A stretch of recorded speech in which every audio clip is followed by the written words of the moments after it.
Bonjour et bienvenue dans votre magazine de l'innovation. Alors je commencerai aujourd'hui avec Jérôme Bouteiller pour parler de cette puissance d'attraction que représente le mobile sur le marché publicitaire. Ce sera dans quelques instants, il sera en visio avec nous. Ensuite, nous nous intéresserons au secteur de la santé et tout particulièrement aux technologies qui peuvent peut-être représenter une sortie de cette crise sanitaire Covid-19. Nous aurons quelques exemples de ces technologies en plateau avec nous. Et puis nous reparlerons un peu de la publicité, mais cette fois pour étudier son impact sur les modèles de distribution des contenus. Et ce sera avant de conclure par une innovation qui pourrait donner naissance à une nouvelle forme de robots, des robots vivants. Mais donc tout de suite, place au mobile business.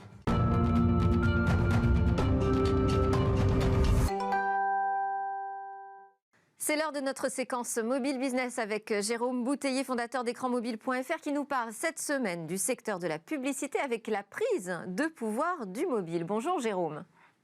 Bonjour Delphine. Alors oui, après une année 2020 difficile, marquée par la pandémie de Covid-19 et un recul du PIB évalué à près de 8% par l'INSEE, les professionnels du digital attendaient fébrilement les chiffres du marché publicitaire et ils sont, il faut reconnaître, bien meilleurs que ce que l'on pouvait redouter. Selon l'Observatoire 2020 du marché de la publicité Internet réalisé par le syndicat des régies Internet et le cabinet Oliver Wyman, le marché publicitaire digital a dépassé les 6 milliards d'euros en 2020, en croissance annuelle de plus de 3%, dont plus de 13% pour le second semestre 2020, alors que le premier semestre affichait de son côté un repli de près de 8%. Et qui sont les grands gagnants alors de ces chiffres ? Alors dans le détail, le search sur Google, Bing ou même Amazon reste le premier levier en croissance de 3% et représente avec 2,5 milliards d'euros plus de 42% du marché. Derrière le search, l'Observatoire pointe le succès des réseaux sociaux et des messageries en croissance de plus de 7% et qui pèse avec 1,5 milliard d'euros, plus de 26% du marché de la publicité digitale en France. Le display, c'est-à-dire les bannières et les vidéos sur les sites médias, souffre par contre de la crise et recule pour sa part de 2% à 1,1 milliard d'euros, soit environ 19% du marché. Enfin, les autres leviers, affiliation, shopbot, emailing, affichent une croissance de 7% et pèsent 14% du marché avec 825 millions d'euros. Et alors, qu'en est-il du marché du mobile ? Alors, selon les calculs du cabinet Oliver Wyman, le mobile est encore minoritaire dans le display puisqu'il ne représente avec 510 millions d'euros que 45% des investissements de ce segment. Par contre, le mobile représente 67% des investissements sur les moteurs de recherche, soit environ 1,7 milliard d'euros, et jusqu'à 94% des investissements dans les réseaux sociaux, soit 1,45 milliard d'euros. Est-ce que ça veut dire qu'on retrouve la publicité mobile devant la publicité sur ordinateur ? Oui, si on additionne le mobile display, le mobile search et le mobile social, on arrive à plus de 3,6 milliards d'euros, ce qui fait du mobile le premier écran digital devant l'ordinateur qui ne capte pour sa part que 40% des investissements publicitaires avec environ 2,4 milliards d'euros. Mais ce qui est marquant cette année, c'est que la publicité mobile dépasse également la publicité télé qui ne devrait pas réaliser plus de 3 milliards d'euros de chiffre d'affaires cette année contre 3,6 milliards d'euros pour le mobile. Le mobile est donc non seulement le premier écran digital devant l'ordinateur, mais c'est devenu le premier écran tout court aussi devant le téléviseur. Et c'est une tendance qui pourrait se renforcer, ça ? Oui, le mobile, c'est la télé des millennials et ces derniers délaissent les chaînes télé traditionnelles au profit de nouvelles plateformes comme YouTube, Netflix, Twitch, Snapchat et autres TikTok. Selon les projections de l'agence IPG Media Brands, la pub mobile devrait dépasser les 4 milliards d'euros en 2021 en France et peut-être même atteindre les 5 milliards d'euros dès l'année suivante, 2022, et représenter à elle seule plus du tiers du marché des médias. Et au niveau mondial, la pub vidéo mobile, par exemple, devrait doubler dans les 5 prochaines années pour passer de 15 à 30 milliards d'euros. Et on estime que la totalité de la publicité mobile pourrait, elle, représenter jusqu'à 250 milliards de dollars à l'horizon 2022, au plus grand bénéfice des géants américains ou chinois du mobile. Bon, on va passer aux autres news de ce secteur du mobile que vous suivez quotidiennement. Donc c'est bientôt la Saint-Valentin, bien évidemment, et ça fait aussi l'actu sur le mobile. Oui, trois petites brèves rapides liées à la Saint-Valentin. La première, c'est une étude ADOT qui a été réalisée en janvier 2021 et qui nous dit que 60% des Français comptent acheter un cadeau pour leur partenaire à l'occasion de cette fête. Mais pandémie oblige, il devrait être 37% à privilégier le click and collect pour réaliser leurs achats de Saint-Valentin, devant donc les achats en ligne à 34% ou les achats en magasin à seulement 29%. Et c'est Tinder qu'on retrouve en numéro 1 du dating? Oui, autre news liée à la Saint-Valentin, c'est effectivement une étude APNI qui nous dit que les consommateurs ont dépensé plus de 3 milliards de dollars dans les applications de rencontres en 2020, en augmentation de 15% à l'échelle mondiale. Et le grand bénéficiaire de cette manne, c'est effectivement Tinder. Non seulement numéro 1 en audience, mais également numéro 1 en revenus.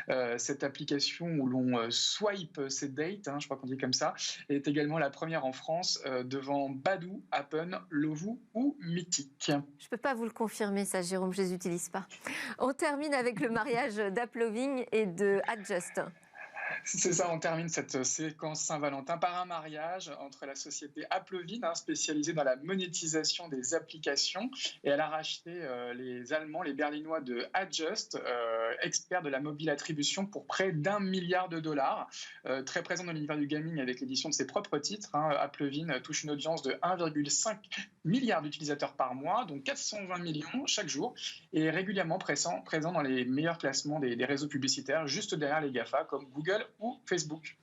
Merci beaucoup Jérôme Bouteiller, fondateur d'écranmobile.fr. Nous, c'est l'heure de notre talk sur ces technologies qui peuvent sans doute nous aider à trouver une voie de sortie à cette crise sanitaire. Les technologies anti-Covid font le show aujourd'hui dans Smart Tech. On se posera notamment la question si elles sont suffisamment mises en lumière et peut-être sont-elles un petit peu trop négligées dans les solutions de voie de sortie de cette crise sanitaire.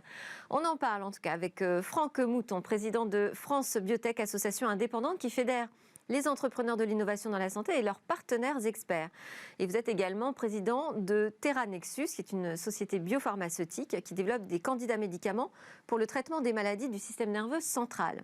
Autour de la table avec nous, Alexis Perrol, directeur général d'Ose Immunotherapeutics, une biotech qui travaille sur la recherche et le développement en immunologie. Et puis nous avons en visio Frédéric Suan, PDG de Calumet Santé, un éditeur de logiciels médicaux en ligne centré sur l'amélioration de l'expérience du patient et du professionnel de santé. Alors bonjour à tous. Bonjour. Franck Mouton, que diriez-vous du niveau d'engagement des entreprises françaises innovantes sur la santé en ce moment dans cette situation pandémique ? Alors, dans la situation de la crise sanitaire, on peut déjà se féliciter de l'engagement des entrepreneurs puisqu'il y a une centaine de solutions qui sont en développement pour essayer de résoudre la crise sanitaire, que ce soit les vaccins, que ce soit les thérapeutiques, que ce soit les solutions diagnostiques et aussi toute la partie e-santé qui s'est fortement mobilisée, on l'a vu avec la téléconsultation en plein confinement où ça a explosé complètement et donc on est passé sur cette révolution-là. Donc déjà, une centaine de solutions développées par des entreprises françaises. Qui ont démarré au moment du début de la crise. Exactement. Covid-19. Au moment du début de la crise et en particulier pendant la période de confinement. Est-ce qu'on a des exemples, parce que vous avez cité un petit peu d'éléments de différents bouts de la chaîne sanitaire, est-ce que vous avez des exemples de mobilisation à nous citer peut-être, que ce soit un peu plus concret? Il y a Alexis qui est présent et qui est une figure emblématique du développement du vaccin. Donc voilà, sur les vaccins, je le laisserai en parler. Sur la thérapeutique, on a aujourd'hui un certain nombre de solutions. Donc il faut bien voir les choses aujourd'hui avec le niveau d'incertitude qu'on a sur la gestion de cette crise sanitaire et son évolution. On voit effectivement que la lumière est portée sur tous les vaccins qui sont aujourd'hui disponibles pour être proposés à la population. On voit aussi apparaître un certain nombre de variants du virus et où il y a un certain nombre d'incertitudes sur la couverture vaccinale. Et sur cette population générale, un certain nombre de personnes vont continuer à développer des signes, à rentrer en réanimation et éventuellement avoir des risques de morbidité ou de mortalité. Et donc les traitements aussi, l'arsenal thérapeutique, pour pouvoir prendre en charge de façon spécifique cette maladie, c'est impératif d'en disposer aujourd'hui. Aujourd'hui, les traitements sont uniquement des traitements symptomatiques de la réanimation. On n'a pas de traitements qui sont spécifiques de la maladie. Et là, la France est particulièrement en ligne là-dessus, très très bien placé dans l'environnement international, avec une quinzaine d'entreprises. On pourrait en citer quelques-unes, comme Abivax, Inotrem, on a également Fabentech, on a Xenotera, avec des approches d'immunité passive, et qui permettent, dans le contexte de l'infection où vous avez une inflammation très forte des poumons au moment où l'infection démarre. Vous pouvez ensuite, lorsque cette inflammation prend un tournant qui est trop grave, aller vers des formes extrêmement sévères de la maladie. Et là, ces traitements agissent sur cette réaction inflammatoire de façon très spécifique, liée justement à la réplication de ce virus. Et ces traitements-là, on a aujourd'hui... Ils sont disponibles, ils sont utilisés aujourd'hui? Alors, ils vont être disponibles. Ils sont en cours de développement. Vous savez très bien que développer un médicament, ça prend beaucoup de temps. Et on a été surpris parce que finalement, les durées ont été drôlement raccourcies, écourtées. Il y a eu effectivement beaucoup d'efforts. Il faut donc saluer les entrepreneurs qui, là-dessus, ont trouvé tout moyen pour accélérer, évidemment en lien avec les autorités réglementaires. Mais là, quand on regarde ces entreprises, ce qu'elles annoncent, entre fin 2021 et courant 2022, c'est la disponibilité de ces traitements pour les patients. Et enfin, il y a le diagnostic aussi. Donc, beaucoup d'entreprises françaises se sont mobilisées. Et aujourd'hui, ces outils diagnostiques servent aussi à manager la vaccination. Je m'explique, c'est-à-dire que... Diagnostic, c'est-à-dire en amont ? En amont, pour ceux qui effectivement, comme on l'a vu, tous les tests antigéniques qui étaient disponibles partout, dans les pharmacies, etc. Aujourd'hui, il y a un certain nombre d'entreprises qui se mobilisent pour pouvoir tester les gens qui ont reçu la première dose de vaccin, pour essayer de voir s'ils ont une bonne réponse à ce vaccin et essayer de dire à quel moment il serait idéal de donner la deuxième dose. Donc vous voyez qu'on est vraiment là-dessus. Et puis enfin, je parlais des solutions de e-santé aussi. Et là, donc, ça a été une explosion. Il y a plus de 400 projets en France qui se sont mobilisés à tout niveau pour faire de la téléconsultation, du télésuivi, pour faire en sorte que les patients qui sont à risque, qui sont atteints de maladies chroniques par exemple, maladies pulmonaires, diabète, etc., cancer, que tous ces patients-là qui avaient un risque d'être exposés au Covid et qui ne devaient pas arrêter leur prise en charge thérapeutique de leur maladie, ces solutions de e-santé ont apporté un certain nombre de solutions sur le terrain. Aujourd'hui, on estime qu'il y a près de 100 000 patients qui ont déjà bénéficié de ces solutions directes pour leur prise en charge. Bon, on voit que ça bouge. On va s'intéresser justement à la question du vaccin, Alexis Perol. Vous avez travaillé sur un vaccin contre la Covid-19 et ses variants. À partir de quand est-ce que vous vous y êtes mis ? En fait, on s'y est mis en février et mars dernier, en 2020, puisqu'on a en fait un vaccin thérapeutique contre le cancer du poumon qui a montré des résultats très intéressants. Et on s'est dit, cette technologie doit pouvoir être utilisée contre la Covid-19 et contre ce virus en particulier, en essayant de se positionner, se disant, on peut amener quelque chose de différencié par rapport à ce que font les grosses pharma comme Pfizer, comme AstraZeneca, et en travaillant et en ciblant 11 protéines du virus, et donc pas seulement la fameuse protéine Spike, qui est celle qui est ciblée par les premiers vaccins, parce qu'on sait et on savait qu'un virus, ça mute, et donc il faut anticiper ces nombreux variants. Et donc c'est comme ça qu'en février-mars... Ce que vous dites, c'est qu'il y a un an déjà, les laboratoires se sont mis à travailler sur le vaccin, et vous vous êtes dit, on va nous travailler directement sur le variant ? Enfin, les variants possibles ? Oui, on s'est dit, quand vous avez une société comme la nôtre qui est très innovante, certes, mais qui n'a pas la puissance de feu de Pfizer ou d'AstraZeneca, vous ne pouvez pas essayer de les prendre de vitesse en disant on va être meilleur qu'eux ça ne va pas être possible. En revanche, vous pouvez faire quelque chose d'un petit peu différent et qui va être nécessaire et complémentaire. Et donc c'est exactement comme ça qu'on s'est mis à travailler sur notre vaccin. Et on peut travailler sur des variants avant même qu'ils n'arrivent, qu'ils n'existent. En fait, vous ne travaillez pas sur les variants, vous travaillez sur les protéines qui vont muter. Et donc, en ayant l'arme qui sont des lymphocytes T, qui sont en fait, c'est les fantassins du corps humain. C'est ça qui va attaquer les cellules infectées, mais il faut les éduquer. Et donc, en se disant qu'on va leur apprendre à reconnaître 11 protéines du virus et pas seulement la protéine Spike, et en particulier des protéines qui n'ont pas muté, en fait, depuis le SARS et depuis le MERS. Donc, en fait, ce sont les mêmes depuis 17 ans qu'on retrouve dans ces coronavirus. Eh bien, on s'est dit, on va avoir un vaccin qui va pouvoir être prêt pour les variants et pour les mutations. Il s'appelle comment, alors, votre vaccin ? Il s'appelle Covepit. Covepit. Et donc aujourd'hui, il est déjà disponible ? Non, il a eu les accréditations ? Pas encore. On a déposé une demande d'études cliniques auprès de l'Agence française du médicament. Donc on devrait avoir le retour de l'ANSM dans les semaines qui viennent et on démarrera une phase 1-2 à ce moment-là. De test. On va donner la parole à Frédéric Suand, donc PDG de Calumed Santé.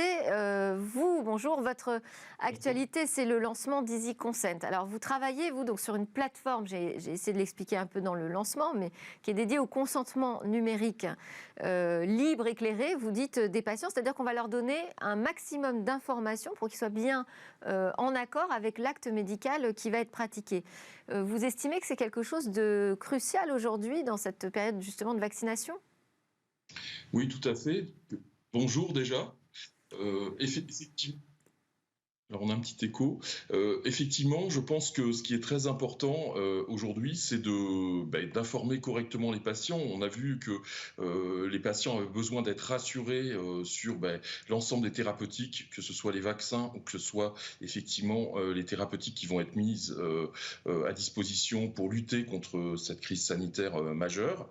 Et donc nous, notre objectif, comme on le fait pour l'ensemble des actes de soins, c'est de rassurer le patient, de permettre d'accélérer par exemple la vaccination dans ce cas-là, mais surtout de lui permettre de connaître l'ensemble des enjeux quand il va donner donc son consentement pour un acte de soins. Donc c'est évidemment sur les rapports bénéfices-risques, sur les suites, sur l'ensemble des enjeux. Voilà. Mais alors, je vais me faire un peu l'avocate du diable, parce que là, on a plusieurs vaccins qui sont disponibles. Ça veut dire que vous devez récolter l'ensemble des informations. Est-ce qu'on ne va pas perdre du temps, de l'efficacité, si à chaque fois, il faut expliquer précisément comment fonctionne tel vaccin avant de pouvoir passer à la vaccination massive qui est très attendue en France ?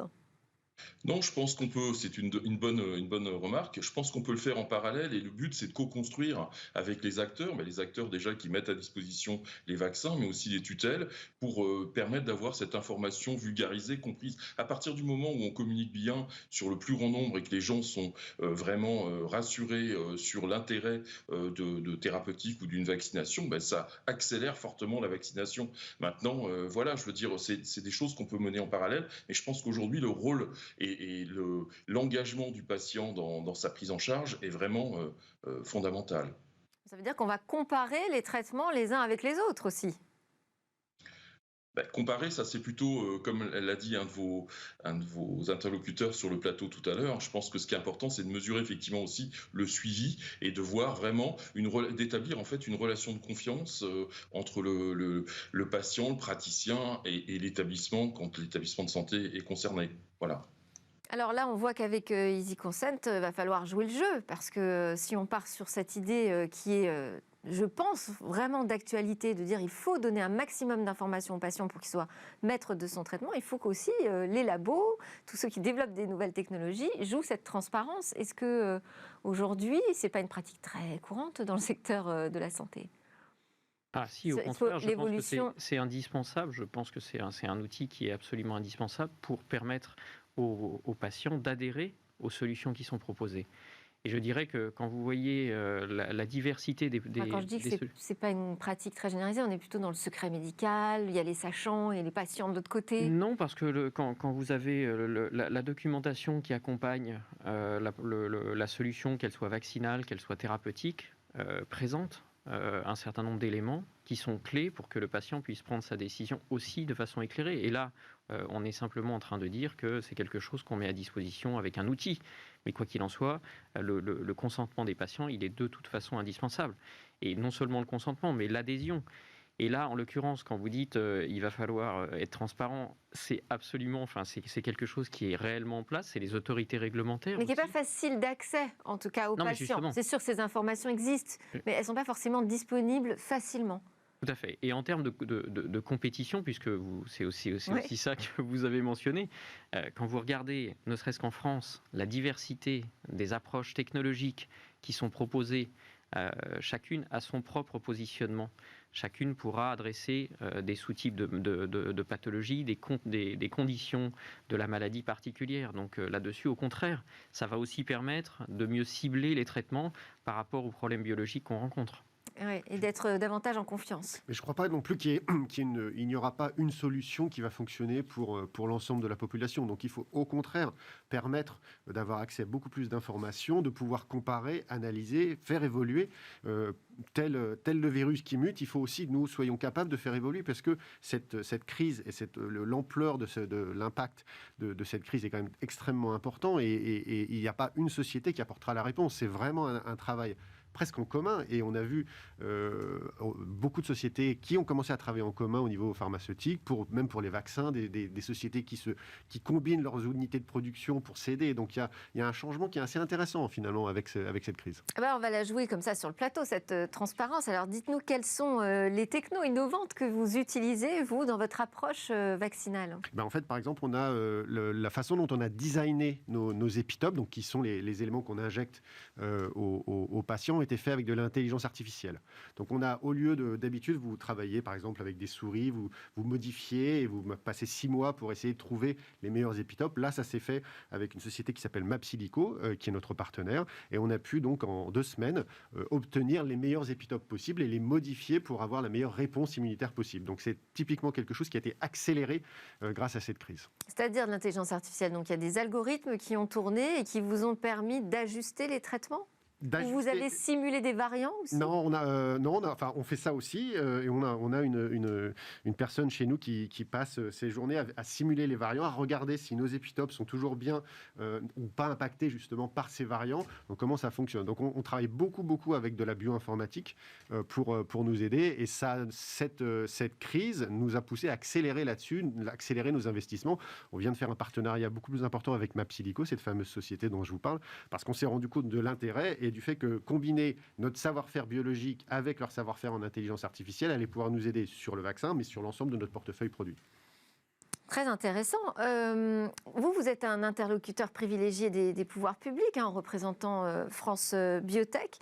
Quel type de collaboration existe en ce moment avec les pouvoirs publics français dans cette situation d'urgence? Alors, il y a une vraie prise de conscience aujourd'hui. Elle n'est pas la plus rapide, on l'a vu sur un certain nombre de sujets, mais quoi qu'il en soit, aujourd'hui, on a vraiment des rapports très étroits avec eux pour essayer de co-construire dans ces conditions, on l'a vu, avec cette diversité-là, de savoir comment ça va s'agencer. Il n'y a pas eu le réflexe technologique tout de suite, j'ai l'impression, dans la gestion de la crise. Non, il y avait de toute façon une urgence réelle de terrain à vacciner tout le monde. Et donc, il fallait trouver la solution qui allait toucher le plus grand nombre. Mais on voit aujourd'hui que ce n'est pas forcément la fin de l'histoire et qu'il y a besoin de cet arsenal. Et aujourd'hui, évidemment, les pouvoirs publics sont très attentifs à ces sociétés. Il y a un certain nombre de démarches qui ont été déjà initiées au moment de la première crise, on va dire, entre février et avril. La BPI a déclenché immédiatement 200 millions spécifiquement sur ces programmes-là.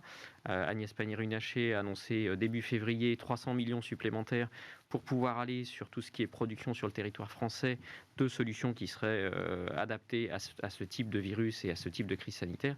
Donc on voit que là-dessus, la machine est en marche.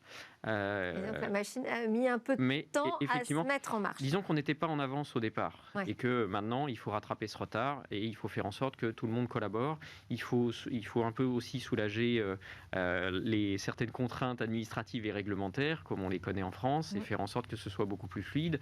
Je pense qu'il y a aussi un vrai besoin de renforcer l'expertise pour justement faciliter cette fluidité administrative et réglementaire. L'expertise du côté des pouvoirs publics. Du côté des pouvoirs publics. Et puis se donner aussi quelque chose qui aujourd'hui manque par rapport à d'autres écosystèmes. C'est-à-dire qu'on est capable de financer les parties amont, pas avec la profondeur qu'on espérerait par rapport à d'autres écosystèmes qu'on voit notamment de l'autre côté de l'Atlantique. Mais ce qui nous manque, c'est surtout le financement à la fin. C'est-à-dire que vous avez vu, il y a certains pays qui sont capables de s'engager pour acheter des solutions. Il existe une structure aux États-Unis qui s'appelle la BARDA et qui a vraiment cette vocation-là de dire j'anticipe éventuellement des crises sanitaires, j'anticipe des problèmes de santé pour la population américaine et je prends en charge des développements de rupture où je fais des paris. Moderna est l'exemple type, puisqu'il a été lourdement financé bien avant que la crise sanitaire apparaisse. Et en même temps qu'il finance la partie de recherche qui permet de disposer d'un arsenal technologique très large, il promet aussi l'achat à la fin, en disant, si la solution marche, si elle répond à la question... Un secteur de recherche et développement, c'est absolument crucial. C'est crucial. Et on voit que ça a beaucoup de mérite. Ça a beaucoup de mérite parce que ça fluidifie beaucoup les interactions et ça permet aux entreprises aussi de sécuriser des financements privés. Parce que quand vous allez voir des investisseurs, et nous, on est vraiment au cœur de cela, puisqu'on génère du chiffre d'affaires très, très tardivement dans nos développements. Et donc, il faut rassurer nos investisseurs. Et dans ce contexte-là, le seul aléa que les investisseurs prennent, le seul risque que les investisseurs prennent, c'est que la solution ne marche pas. Parce que si la solution marche, ils savent que de toute façon, il y aura un acheteur à la fin. Alors, Frédéric Sueur, je voulais vous faire réagir aussi là-dessus, sur le travail avec les pouvoirs publics. Est-ce que certaines technologies sont peut-être un peu délaissées, ignorées ou méconnues ? Je pensais à Easy Consent, je crois que vous travaillez pour qu'elle fasse partie de l'application Tous Anti-Covid, par exemple.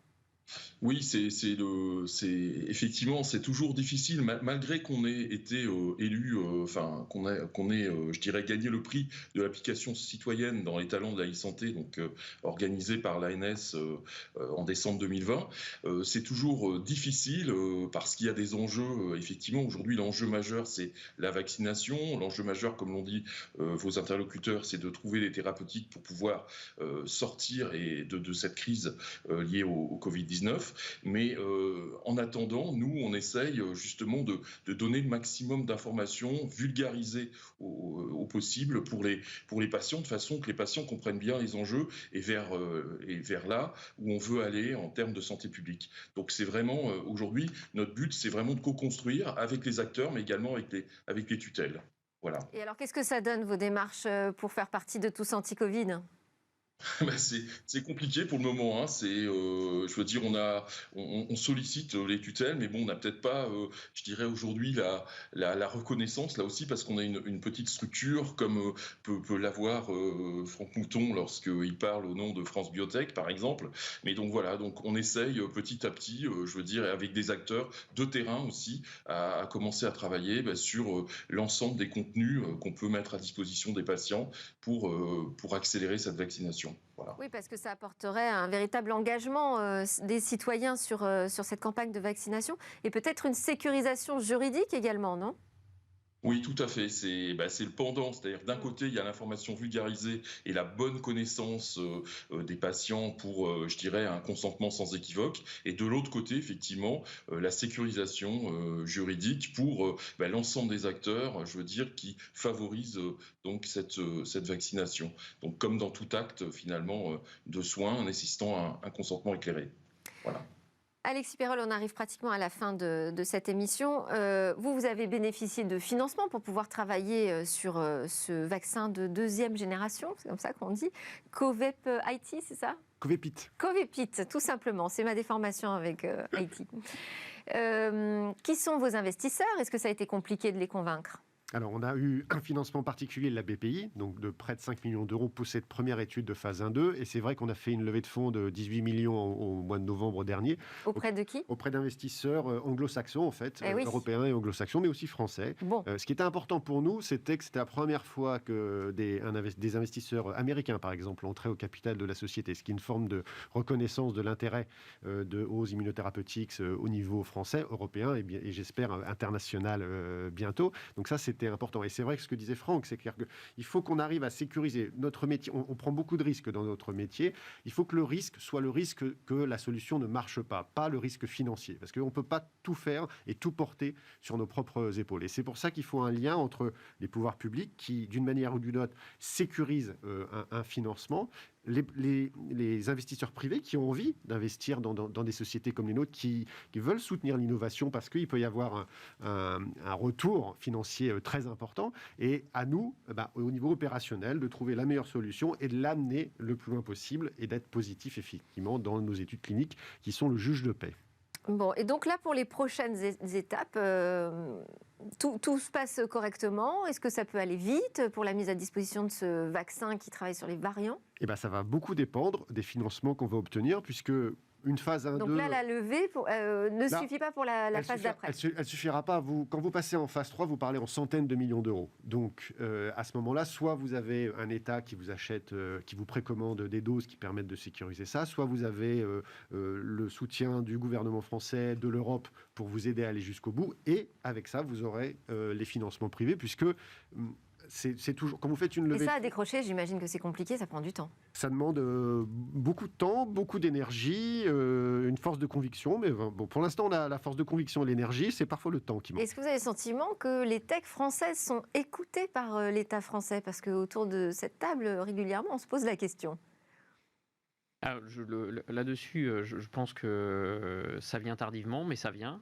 C'est-à-dire que là, on voit bien qu'aujourd'hui, il y a un regard très attentif sur notre écosystème, l'innovation Plus santé. confiant aujourd'hui? Plus confiant, c'est sûr, plus à l'écoute surtout de nos problématiques et essayer de co-construire ensemble un écosystème entre les pouvoirs publics, entre le système de santé, parce qu'on en a parlé, mais on en parle assez peu finalement.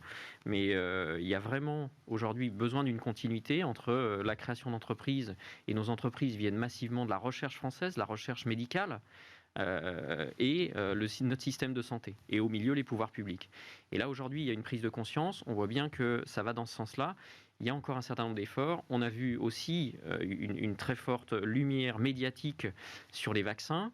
Et aujourd'hui, je pense qu'il faut aussi regarder tout l'ensemble de la chaîne des traitements, du diagnostic, de l'e-santé, parce que ça va être aussi tout cet arsenal-là qui va constituer des éléments pour résoudre cette crise. De quoi faire en France sur les sujets que vous venez d'aborder. Merci beaucoup à Frédéric Quessian, PDG de Calimed Santé, d'avoir été avec nous en visio, à Alexis Perrol, directeur général d'Ose Immunotherapeutics, et Franck Mouton, président de France Biotech et de Terra Nexus, d'avoir été sur ce plateau. Juste après la pause, on change totalement de sujet. On va revenir sur le marché publicitaire, mais cette fois pour s'intéresser aux conséquences sur les contenus.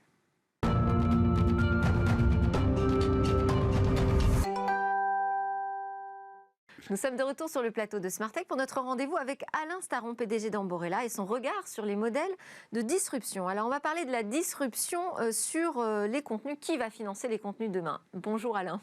Bonjour Delphine. Alors, d'abord, il y a du rififi dans les médias en ce moment. Et voilà, en fait, ce qui m'a interpellé, c'est successivement de voir que le foot n'arrivait plus à trouver de clients, au sens pour payer ses droits, et que M6 était à vendre.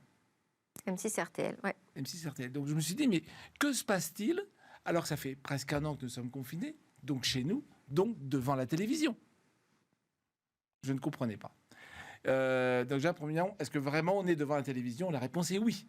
Médiamétrie a montré que ça fait un an qu'on passe à peu près 20 minutes de plus tous les jours devant la télé. 20 minutes, c'est plus 10%. C'est quand même beaucoup. Bien. Donc si on passe plus de temps devant la télé, on va regarder plus de publicité. Or, le marché publicitaire se casse la figure. Alors, il se casse évidemment la figure dans le cinéma, moins 60%, mais même dans la télé, moins 15%. Et ça touche évidemment les secteurs de la distribution, un peu moins les secteurs de services, mais ça touche quand même tous les services. Donc, comment se fait-il que je passe plus de temps devant la télé et que le marché publicitaire français est annoncé revenir à son niveau de 1998 ? Oui, bonne question Alain, bonne question que je vous pose. Merci Delphine. Et donc du coup, en regardant, j'ai commencé à creuser. Je dis en fait, la baisse n'est pas la même pour tout le monde. Ça tombe bien, on est début février et les GAFA commencent à sortir leurs résultats trimestriels. Alphabet, plus 23% Q4 2020 sur Q4 2019, plus 23%. Facebook, plus 33%.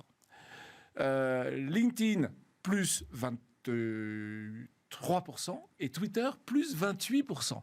Tout ça, donc, ils ont fait plus un quart en un an. Et tout ça, c'est pas de la télé. Et Amazon, j'ai oublié ça, plus 67%. Et évidemment, c'est pas de la télé. Alors, pourquoi est-ce que ça marche très bien pour certains et pas bien pour d'autres? Il faut s'intéresser aux mécanismes sous-jacents à la publicité. La publicité, à la télévision, c'est vous voyez un message, vous le mémorisez, puis après, vous transformez ça en acte d'achat. Quand vous sortez plus, pour le transformer en acte d'achat, c'est rester chez vous sur Internet. C'est donc cliquer.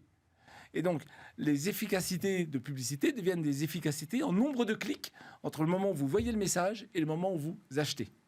Bien. Eh bien, à ce jeu-là, le grand gagnant, c'est Amazon. Vous êtes à un clic de l'achat. Et c'est pour ça qu'Amazon a une croissance si extraordinaire. Et c'est tellement vrai, cette mécanique, que vous avez entendu parler de TikTok, qui est en train de dire partout, si, en tant qu'utilisateur, vous faites la promotion d'un produit, vous toucherez une commission sur sa vente. Vous connaissez évidemment Facebook Shopping, Instagram qui a fait son truc qui s'appelle Checkout, WhatsApp qui se met aussi à faire du shopping. Donc vous voyez bien que quand vous êtes un e-commerçant, la publicité vient naturellement à vous, parce que vous êtes à un clic de l'achat. Et quand vous êtes quelqu'un qui fait de la publicité, vous êtes obligé d'aller vers l'achat rapide pour maximiser vos ventes. Revenons à la question du contenu, parce que là, on parle de commerce et pas de contenu. Exactement. Et quand on fait ça, qu'est-ce qu'on constate ? On constate que on s'éloigne du contenu. Et en fait, la publicité qui marche aujourd'hui, elle s'appuie sur 3 mots-clés. Le premier mot-clé, c'est évidemment l'audience. Il faut avoir l'audience la plus large possible pour capter les gens. L'audience la plus large possible, c'est pas forcément juste sur son contenu. Regardez tous les sites affiliés à Facebook, regardez tous les sites affiliés à Google, et je voulais prendre un billet de train ce matin, et regardez que même, je ne sais pas si on arrive à le voir comme ça, voilà, même la SNCF dit qu'elle peut aller surveiller ce que vous faites sur d'autres sites. SNCF, combien de gens achètent des billets de train tous les jours ? Moi, j'ai juste envie de dire, il est temps que la SNCF adopte les pratiques que tout le monde chez les GAFAM a adoptées depuis des années. Et donc, ça veut dire que quand vous faites de la pub, vous vous éloignez de votre contenu. Il faut être multi-contenu. Point numéro 1. Point numéro 2, il faut être capable d'aller comprendre ce que font les gens chez vous. Et pour le comprendre, il faut les étudier, il faut mettre des cookies et des choses comme ça. Et là, c'est là que le bas commence à blesser quand même, puisque d'une part, maintenant, il faisait des grands freins pour accepter les cookies. Du coup, Google se dit, je ne vais plus donner des cookies par personne. Je vais faire des agrégats, ils appellent ça des flocks. Et donc, ils vont vendre à des annonceurs, non pas des gens, mais des tribus de gens. Apple a dit qu'il allait arrêter, là, au milieu d'année, son ID for Advertiser. Facebook a même fait un warning dans ses résultats, en disant, l'année prochaine, merci Apple, je ne sais pas comment je vais réussir à vendre mes choses. Donc, il y a une difficulté autour de comment je vais faire pour connaître les gens. Et la question qui se pose enfin, c'est puisque je m'éloigne de mon contenu pour vendre, comment je fais pour vendre mon contenu ? En fait, on se rend compte que finalement, le contenu, si vous êtes très contenu, il vaut mieux le vendre par abonnement. Donc vous avez 2 montées qui se font en parallèle, des plateformes qui s'éloignent du contenu pour faire de la pub et des plateformes qui agrègent du contenu pour faire de l'abonnement. C'est Netflix avec ses 200 millions d'utilisateurs et Disney+, 85 aujourd'hui, qui en annonce 380. Difficile l'abonnement pour les médias. Voilà. Ouais. Et quand même, quand vous faites du contenu, il vous faut agréger un certain nombre de contenus, et pas seulement les vôtres. Netflix a commencé sans contenu. Maintenant, ils investissent. Donc vous voyez bien qu'il n'y a plus de solution pour un producteur pur jus, je dirais, aujourd'hui. Si je peux me permettre pour conclure. Demain. Aujourd'hui, on est dans un monde organisé par des plateformes. Et donc, vous savez, soit vous êtes un organisateur d'audience, et puis tant pis pour le contenu. J'étais chez TF1 quand on a vu Google arriver, et à l'époque, chez TF1, on se disait, quand on investit tant en news, on est indétrônable ou incontournable sur l'audience. Et Google a montré le contraire. Investi 0 et est devenu le patron de l'audience. Donc, aujourd'hui, il n'y a pas de solution. Mais next step, c'est quoi ? C'est que dans un monde organisé plateforme, effectivement, il faut aller voir une plateforme. Est-ce que le monde va rester organisé plateforme longtemps ? Si vous prenez des choses comme la blockchain, des choses comme l'intelligence artificielle distribuée, vous avez 2 vecteurs qui font que nous allons dans un monde d'essaim. Et ça veut dire quoi ? Ça veut dire que les contenus seront... Comme les essaims d'abeilles. Exactement. Les contenus seront autonomes, chacun une abeille, et seront organisés pour que tout le monde puisse en profiter. Ça préfigure probablement la fin des plateformes et un renouveau possible pour le contenu. Mais ça veut dire quoi ? Ça veut dire que si vous êtes dans le contenu, pensez le prochain paradigme et ne vous accrochez pas au paradigme d'aujourd'hui. Voilà pour le regard disruptif d'Alain Staron sur tous ceux qui souhaitent distribuer des contenus. Merci beaucoup Alain Staron, PDG d'Amborella. À suivre, la découverte d'une innovation, d'une nouvelle forme de vie. Tout simplement, on va créer une nouvelle forme de vie.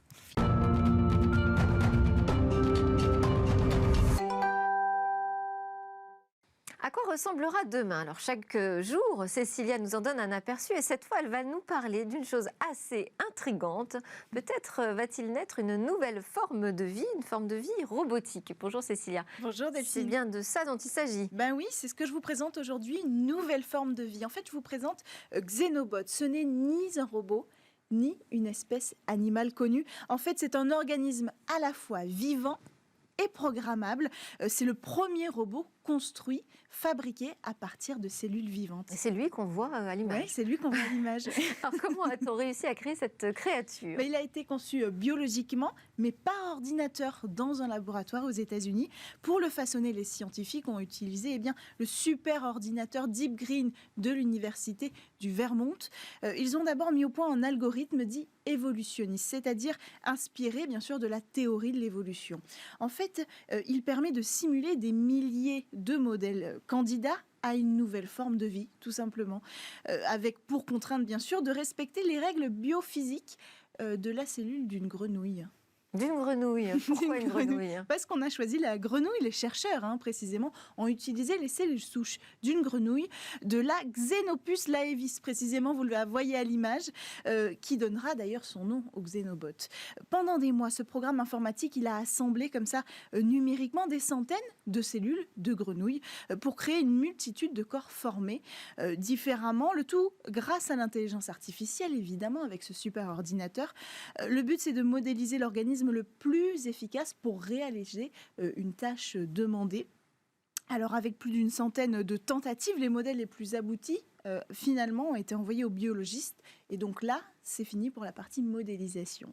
Et donc vient la création. La création, exactement, de cette nouvelle forme de vie. Donc, c'est un microchirurgien qui les a façonnés au millimètre en se servant de pinces microscopiques et d'électrodes pour obtenir la forme que la programmation par ordinateur avait définie précédemment. Résultat, Xenobot ne mesure que en dessous d'un millimètre. Et alors, quelles sont ses facultés ? Il est doué de quoi, ce robot de moins d'un millimètre ? Pour l'instant, il sait marcher. Il sait nager, il sait déplacer des objets, il peut aussi travailler en équipe, on imagine plein de Xenobots comme ça. Par contre, il est incapable de se reproduire avec d'autres Xenobots, mais il peut avoir une durée de vie de plusieurs semaines et surtout, il peut se régénérer. Si jamais il est coupé, endommagé, il peut se régénérer. Et ils sont prévus pour quel type d'usage ? Alors, particulièrement adaptés pour l'administration de médicaments dans le corps humain, donc, parce qu'il possède la capacité de pouvoir survivre sans nutriments supplémentaires pendant plusieurs semaines. Donc c'est pour ça qu'on les destine à cette application. On avait d'ailleurs fait plusieurs tests avec des trous à l'intérieur du Xenobot pour qu'il puisse transporter des molécules à l'intérieur du corps pour éviter une opération ou un traitement lourd au patient. On pourra mettre la molécule désignée à l'intérieur du Xenobot et l'envoyer dans les artères pour aller soigner le patient depuis l'intérieur.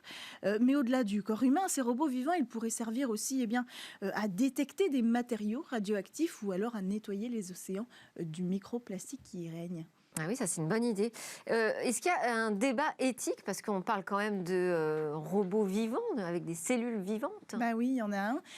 Outre le débat général de la création d'une forme de vie, ici, il y a deux raisons qui inquiètent un petit peu la communauté scientifique. D'abord, c'est qu'on a de l'intelligence artificielle à l'origine de tout ça. Donc, si on peut donner des outils à une intelligence artificielle pour créer une forme de vie, un robot vivant, cette intelligence artificielle, elle aura les outils pour créer la même forme de vie, mais d'une façon malveillante. Il suffit que l'intelligence artificielle soit elle-même malveillante ou alors que le chercheur derrière ait de mauvaises intentions.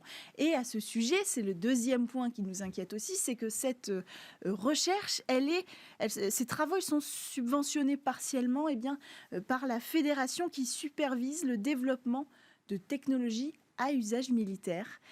Voilà. Donc ça, c'est la chose qui nous intrigue aussi. Ça arrive souvent, c'est vrai, que des technologies soient développées d'abord par l'usage militaire, mais compte tenu de l'enjeu éthique de ces travaux, on peut s'inquiéter un petit peu pour la suite des événements. Effectivement, parce que de toute façon, toute technologie pose des questions éthiques. Oui. Tout dépend de l'usage qu'on veut en faire. Alors, la source d'inquiétude vient effectivement du fait que ça naisse dans les coursives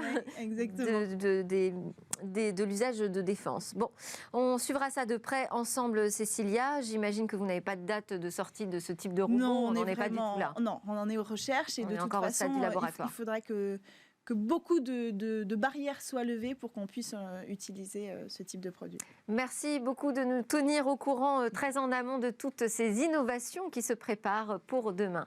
Cécilia Sévry, c'est l'heure du Lab que vous allez présenter. C'est le rendez-vous des startups du numérique.